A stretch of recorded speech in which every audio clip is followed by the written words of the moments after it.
Rohimah pamerkan perhatian Zeki Bayrak Iskandar. Rohimah saat ini tengah tinggal di Turki mengikuti sang suami Zeki Bayrak Iskandar. Hampir sebulan menikah, Rohimah kerap membagikan potret kehidupan barunya. Belum lama ini Rohimah memperlihatkan suasana di area tempat tinggalnya. Terlihat salju turun dan menutupi jalanan. Mau pulang ke perkebunan tapi sedang begini.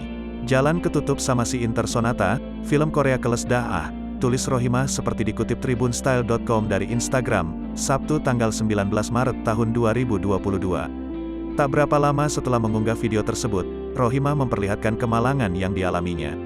Tampaknya Rohimah mengalami musibah yang membuat kakinya sakit. Ia pun hanya menunjukkan kaki kirinya yang dibalut celana berwarna merah dan hitam serta kaos kaki agar tetap hangat.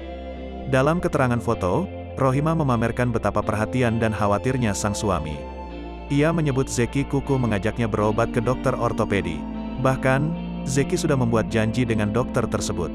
Kendati demikian, Rohimah malah merasa takut.